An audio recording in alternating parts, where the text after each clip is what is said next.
अस्सलाम वालेकुम दोस्तों, कैसे हो आप सब? खैरियत से हो? जो लोग इंडिया से सऊदी अरब नए वीज़ा पर आ रहे हैं तो उनकी छोटी सी गलती की वजह से उन्हें एयरपोर्ट से वापस कर दिया जाता है या फिर एयरपोर्ट पे भारी जुर्माना भरना पड़ता है। इसके अलावा जो लोग सऊदी अरब पहुंच गए हैं, उनका सऊदी अरब आए हुए 1.5 महीना 2 महीना हो गया है, वो लोग किसी कफील के अंदर काम कर रहे हैं या फिर कंपनी में काम कर रहे हैं। जिस काम में उनको बुलाया गया था वो काम आपको नहीं दिया जा रहा है, आपसे दूसरा काम करवाया जा रहा है। अब बगैर कफील या कंपनी को बताए हुए आप कैसे वापस इंडिया जा सकते हो? तो ये तो बात हो गई इंडिया से सऊदी अरब जो लोग नए वीज़ा पर आ रहे हैं उनके लिए। इसके अलावा इंडिया से भी बहुत बड़ी अपडेट आ रही है जो कि सुप्रीम कोर्ट से रिलेटेड है और हेट स्पीच से रिलेटेड है। तो इस वीडियो में मैं पूरा डिटेल में स्टेप बाय स्टेप बताने वाला हूँ, तो वीडियो को लास्ट तक जरूर देखें। चलिए वीडियो को शुरू करते हैं। वीडियो शुरू करने से पहले अगर आप चैनल पर नए आए हैं तो चैनल को सब्सक्राइब जरूर कर दें, क्योंकि इस चैनल पर मैं आप लोगों के लिए इस तरह का इन्फॉर्मेटिव वीडियो लाते रहता हूँ। तो चलिए वीडियो को शुरू करते हैं। So hello guys, my name is Zain and you are watching Zain Saudi vlogs. India से जो लोग सऊदी अरब नए वीज़ा पर आते हैं तो उनको समझ नहीं आता है कि कौन सा सामान ले जाना है, कौन सा सामान नहीं ले जाना है। अगर आपको वीज़ा आपका दोस्त या कोई रिलेटिव वगैरह दिया है या फिर आप एजेंट के जरिए कोई वीज़ा लिया है, तो जब आपका फ्लाइट वगैरह कंफर्म होता है तो बहुत सारे रिलेटिव वगैरह क्या करते हैं, आपको बोलते हैं कि थोड़ा तंबाकू लेकर आना, थोड़ा गुटखा लेकर आना। इसके अलावा और भी जो है नशे के सामान जो है वो लाने के लिए कहते हैं। और आप तो नए होते हैं, आपको तो कुछ भी मालूम नहीं होता कि कौन सा सामान ले जाना चाहिए और कौन सा सामान नहीं ले जाना चाहिए। एयरपोर्ट का रूल रेगुलेशन क्या है, आप नए होते हैं, फ्रेशर होते हैं, इस वजह से आपको मालूम नहीं होता है कि एयरपोर्ट पर कौन सा सामान लेकर जाना चाहिए और कौन सा सामान ले जाना जो है वो गैर कानूनी है। अगर आप सऊदी अरब पहली बार आ रहे हो और नए वीज़ा पर आ रहे हो और आपको मालूम नहीं है कि एयरपोर्ट पर कौन सा सामान लाना चाहिए और कौन सा सामान नहीं लेना चाहिए, इसके अलावा आपके रिश्तेदार वगैरह आपसे कहे हैं, कोई तंबाकू के लिए कहा होगा, कोई सिगरेट के लिए कहा होगा, तो ये सब सामान जो है अगर आप अपने साथ लेकर आ रहे हैं और एयरपोर्ट पर अगर पकड़े जाते हैं तो आप पर भारी गिरामा जो है, मतलब भारी फाइन जो है आपको भरना पड़ेगा। 2-3 दिन पहले एक शख्स इंडिया से सऊदी अरब नए वीज़ा पर आ रहा था, तो वो अपने साथ जो है बहुत सारा तंबाकू वगैरह ला रहा था। इसके अलावा अपने साथ बहुत सारे जो है सिगरेट वगैरह भी ला रहा था।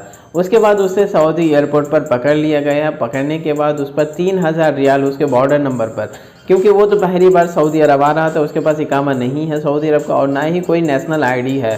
तो इस वजह से सूरता लोग या एयरपोर्ट के कस्टम वाले क्या किए, उसके पासपोर्ट का जो एंट्री नंबर होता है जिसे बॉर्डर नंबर कहते हैं, उस नंबर पर उसका गिरामा जो है मतलब फाइन 3000 रियाल भर दिए। वो बंदा चला गया अपने कफील के पास काम किया 2-3 महीने। जब कफील इकामा बनाने जा रहा तो देखा कि इस बंदे के ऊपर जो है 3000 रियाल का गिरामा है, मतलब फ़ाइन है। तो वो कफील जब उस बंदे से, उस शख्स से पूछताछ किया तो उस शख्स ने कबूल किया कि ऐसा ऐसा वाक़या मेरे साथ पेश आया जब मैं एयरपोर्ट पर आया था। तो वो कफील कहने लगा कि ये गिरामा, ये फ़ाइन का पैसा जो है मैं नहीं भरूंगा, तुम अपने हिसाब से जैसे भी चाहे आप 3000 रियाल दोगे तभी मैं इकामा बनाऊंगा, अदरवाइज़ आपको जो है वापस जाना पड़ेगा। और बगैर फाइन भरे हुए आप वापस इंडिया भी नहीं जा सकते हो। तो वो बंदा क्या हुआ, जो भी रिलेटिव वगैरह जिसका सामान सिगरेट वगैरह या तंबाकू वगैरह लाया तो उसको फ़ोन किया, तो वो सारे रिश्तेदार वगैरह क्या किए, उसे मना किए। वो तुम्हारी जिम्मेदारी हो, तुम्हारी गलती है, तुम कैसे लाए हो, मुझे इससे कोई भी मतलब नहीं है।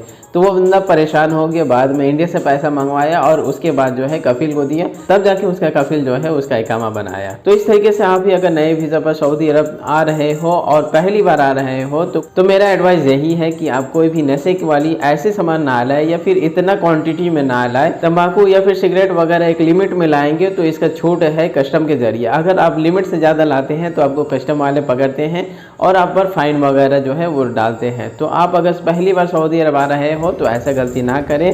अगर आपको लाना है तो बहुत ही कम लाए और जितना कम रहेगा उतने ज़्यादा आप सेफ रहोगे, क्योंकि जब आप प्रॉब्लम में फंसते हो यहाँ सऊदी अरब में तो कोई भी काम नहीं आता है। तो इस वजह से आप अपना ख्याल खुद ही रखें। और कोई भी अगर रिलेटिव वगैरह आपको कोई भी नशे का सामान लाने के लिए कहा जा रहा है तो उसे साफ साफ मना कर दें। कुछ टाइम के लिए ख़राब ज़रूर लगेगा, लेकिन आपकी ज़िंदगी जो है सेफ़ रहेगी। और आप पहली बार सऊदी अरब में आ रहे हो तो आपको ऐसा काम ही नहीं करना चाहिए जिसकी जरिए जो है आपको नुकसान उठाना पड़े। तो अब हम बात कर लेते हैं जो लोग सऊदी अरब में आते हैं और आने के बाद आपका कफील जो है आप जिस काम में आए हो वो काम नहीं देता है, आपको दूसरा काम देता है। तो इस हालत में आपको क्या करना चाहिए, इस हालत में आपको मोहब्बत से और प्यार से उस कफील के साथ पेश आना चाहिए कि भाई ऐसा प्रॉब्लम है, वैसा प्रॉब्लम है। अगर फिर भी ना समझे तो आपको थोड़ा ड्रामा करने की ज़रूरत है, क्योंकि समझदार के लिए इशारा काफ़ी है। आप समझ सकते हो यहाँ मैं किस तरफ इशारा कर रहा हूँ। आप थोड़ा ड्रामा करें, तबीयत वगैरह खराब का बहाना करें। अगर आपको काम नहीं जम रहा है और आपको वो काम नहीं करना है तो आप ड्रामा करके उस काम से पीछे छुड़ा सकते हैं। अगर आपको आए हुए सऊदी अरब 1.5 महीना या 2 महीना हुआ है और 3 महीने नहीं हुए हैं और आपको कफिल जो है दूसरा काम दे रहा है, आपको वो काम पसंद नहीं है, तो आप लेबर कोर्ट में गए या किसी महकमा में गए और जाके केस कर दिए, तो इस हालत में आपका कफिल पर कोई भी जुर्माना नहीं आएगा, उल्टा आपके ऊपर केस बनेगा और आपका ये केस जो है आपका कमज़ोर होगा। इसके अलावा कफिल आपके पीछे जितना भी पैसा खर्चा किया है, मतलब अगर आपका दोस्त यार कोई भी अगर डायरेक्ट वीज़ा उस कफिल से लेकर आपको दिया है तो 3000 रियाल जो है इसके लिए खर्च होते हैं सऊदी अरब में, और अगर आप किसी ऑफिस के ज़रिए आए हो तो इसके लिए 8000 रियाल जो है वो खर्च करना पड़ता है सऊदी रियाल।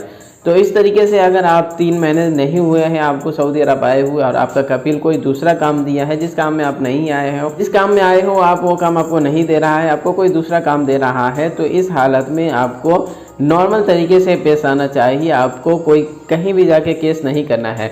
इसके अलावा अगर आपका 3 महीना हो जाता है उस कंपनी में और आपका कफिल इकामा नहीं बना रहा है और अपना घर जाना चाहते हैं आप, तो आप कफिल या कंपनी को बगैर बताए हुए आसानी से आप अपने घर जा सकते हैं। इसके अलावा अगर आप कंपनी वगैरह कफाला वगैरह ट्रांसफ़र वगैरह लेना चाहते हैं तो आप बहुत ही आसानी से कफाला वगैरह भी ट्रांसफ़र किसी दूसरी कंपनी में ले सकते हैं अगर आपका कफिल 3 महीने के अंदर जो है आपका इकामा नहीं बना रहा है तो। लेकिन अगर आपको सऊदी अरब में आए हुए 5 महीने या 6 महीने हो गए हैं और आप किसी कंपनी या कफिल के अंदर काम कर रहे हैं और 5 महीने 6 महीने होने के बाद आपको काम नहीं जम रहा है या फिर आपका कफिल प्रॉब्लम क्रिएट कर रहा है और आप अपना घर जाना चाहते हो, तो इस हालत में आप अपना घर वगैरह नहीं जा सकते हैं, क्योंकि आपका कॉन्ट्रैक्ट जो है पहला कॉन्ट्रैक्ट वो कम से कम 1 साल का होता है। आपको 1 साल जो है सऊदी अरब में रहना ही है, और अगर आप उस कफिल के अंदर से या फिर उस कंपनी से भाग जाते हो तो आपका कफिल जो है आप पर हुरूब लगा सकता है या फिर ब्लैक हुरूब लगा सकता है या मतलूब लगा सकता है। ये तीनों काम जो है वो कर सकता है। तो अगर आपके ऊपर नॉर्मल हुरूब लगा हुआ हो तो आप बहुत ही आसानी से अपने घर बगैर पुलिस में गए हुए, मतलब बगैर जेल गए हुए, आप बहुत ही आसानी से अपने घर जा सकते हो। इसका प्रोसेस क्या है कि इसके लिए आपको वाइट पासपोर्ट बनवाना पड़ता है। वाइट पासपोर्ट बनवाने के लिए कम से कम 1 महीने 1.5 महीने का टाइम लगता है। वाइट पासपोर्ट बनता कहाँ है? वाइट पासपोर्ट आपका इंडियन एम्बेसी में बनेगा। जब आप इंडियन एम्बेसी में जाओगे तो 60 या 65 रियाल जो है आपसे लिया जाएगा। 2 दिनों के अंदर आपका हाथ में जो है आउट पासपोर्ट मिल जाता है। लेकिन कुछ और भी प्रोसेस है जिसके लिए जो है आपका कम से कम 1 से 1.5 महीना जो है आपका लग जाता है आपको अपने घर इंडिया जाने में। लेकिन ये तरीका जो है अगर आप आउट पासपोर्ट लेकर इंडिया जाते हो तो ये बिल्कुल सेफ तरीका है और आपको ब्लॉक नहीं किया जाता है। मतलब अगर आप पुलिस के जरिए पकड़ कर जाते हैं अपने घर इंडिया तो आपको 3 साल के लिए बैन कर दिया जाता है। आप 3 सालों तक आप सऊदी अरब वापस नहीं आ सकते हो।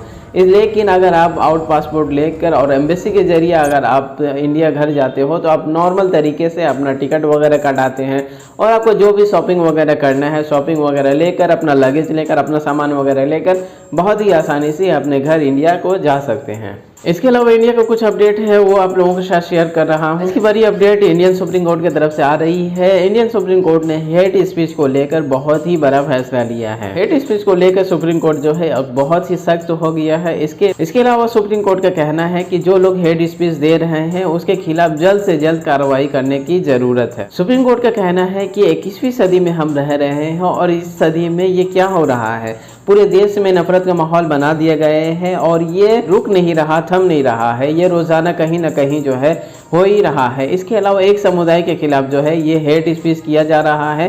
तो ये डेमोक्रेसी कंट्री है, इस कंट्री में ऐसा करना और सुप्रीम कोर्ट की मौजूदगी में ऐसा करना जो है ये बहुत ही मतलब निंदा की बात है और इस पर बहुत ही कड़ी एक्शन लेने की ज़रूरत है। 3 स्टेट को जो है सुप्रीम कोर्ट की तरफ से अल्टीमेटम दिया गया है कि आप मुझे रिपोर्ट दें, जिसमें सबसे पहला नंबर आता है उत्तर प्रदेश का, इसके बाद जो नंबर आता है मध्य प्रदेश का और इसके बाद जो नंबर आता है कर्नाटका का।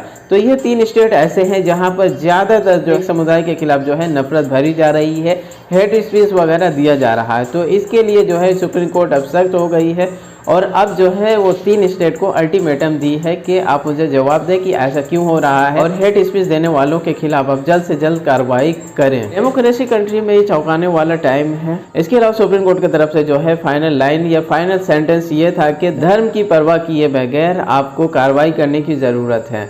तो ये सुप्रीम कोर्ट की तरफ से जो है बहुत बड़ा कदम है और इस तरीके का ही रवैया जो है सुप्रीम कोर्ट को अपनाना चाहिए और भी कड़ी से कड़ी एक्शन जो है वो लिया जाना चाहिए, क्योंकि इंडिया एक डेमोक्रेसी कंट्री है और इंडिया में इस तरीके से किसी भी एक कौम को टारगेट करना ये कतई बर्दाश्त नहीं किया जा सकता है। तो सुप्रीम कोर्ट की तरफ से ऐसा कहना जो है बहुत ही मुनासिब हो और इस पर जो है बहुत ही सख्त एक्शन लेने की ज़रूरत है।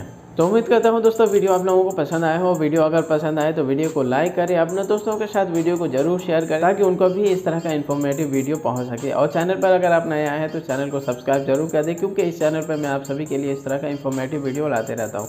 तो चलिए मिलते हैं किसी दूसरे वीडियो में किसी दूसरे टॉपिक के साथ। तब तक के लिए अल्लाह हाफिज़, अपना ख्याल रखें।